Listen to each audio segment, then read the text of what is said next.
Good morning, 9 to 12 friends. It's Miss Tess. It is Tuesday.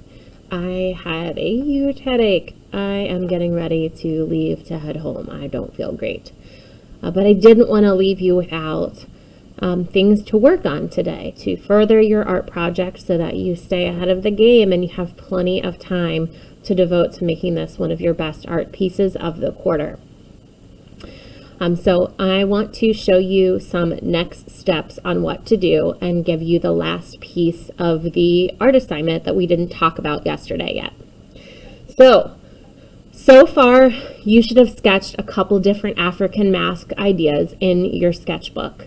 Today, you're going to choose your mask and you're going to draw it on one of the pieces of the tan paper. This gives you a really nice background and the oil pastels show up really nicely on here. So I recommend oil pastels. You can use your markers. It's kind of your choice what you choose to color it in with, but you must use your Sharpie after you draw your designs to outline all of the details that you create. That way, when you add your color, your details are not lost.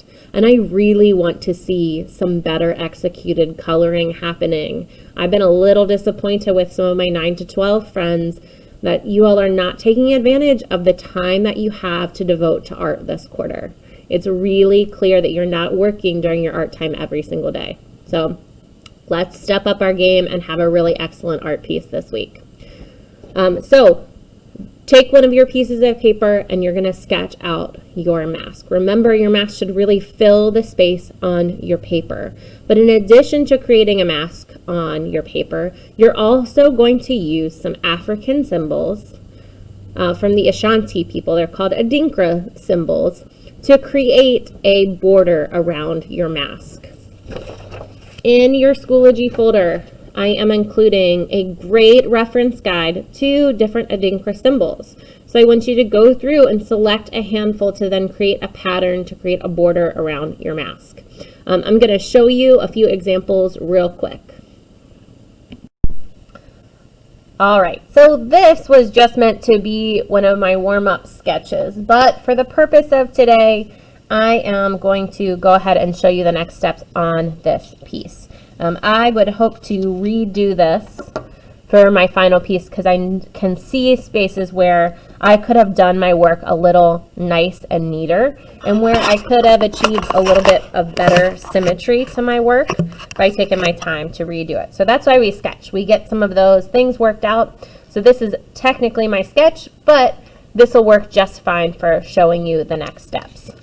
Just a reminder, as you're working on drawing your mask, remember I've got this great reference sheet with 16 different mask ideas that you can draw from, copy from, or pick bits and bits that you like from each one as you draw. So maybe you like the mouth there, the kind of crown shape here. So you can combine different aspects of these masks to create your own, or select one and really draw direct from it. So we kind of sketched this one yesterday for those 9 to 12 friends that stuck around for the demo at the end of lesson yesterday. And then you can see that I started to add some additional features to it as well.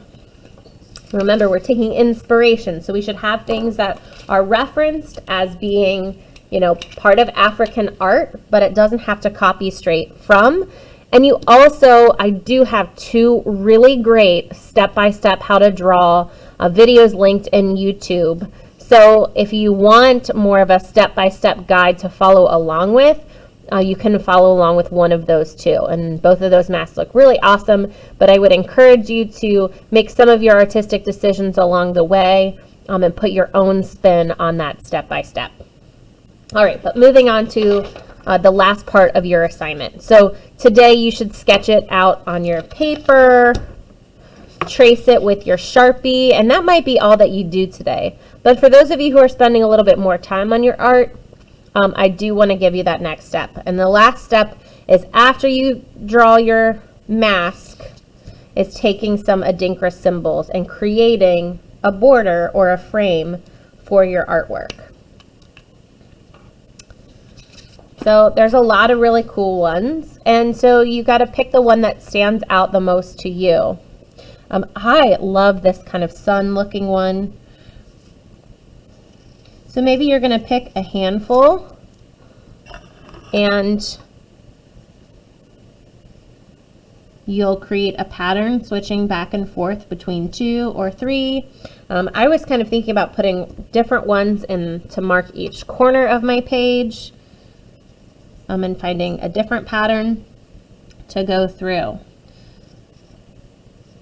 You should always work first with your pencil. That way, if you make a mistake, you can go back and erase instead of feeling like you need to toss your whole paper or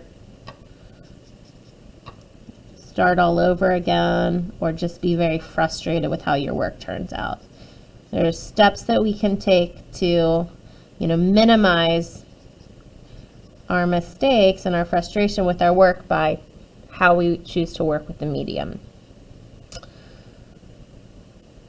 Okay, so from there, let's see, maybe that one I like.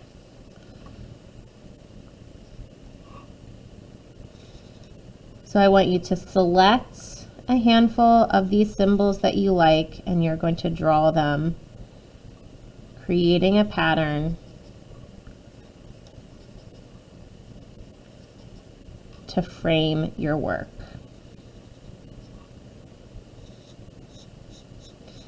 These symbols you should also then go back and trace with your Sharpie.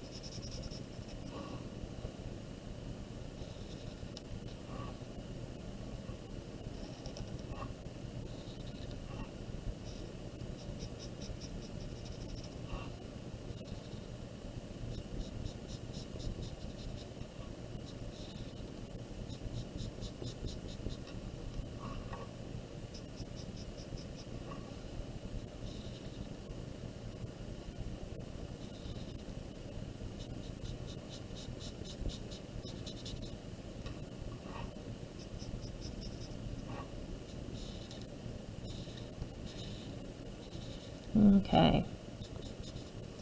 So hopefully this is giving you an idea of what you're going to do. So I think I would decide to do that one, but turned facing this way. I put my circle again and probably do that one back to back here, kind of meeting in the middle there. And maybe there would be another symbol that I might choose to do within the middle. So I really want you to explore and have fun drawing these symbols. I recommend also, for some of the more tricky symbols, practice them in your sketchbook. Remember, practicing helps us alleviate any chance that we might make a mistake. So go ahead and take your time to practice.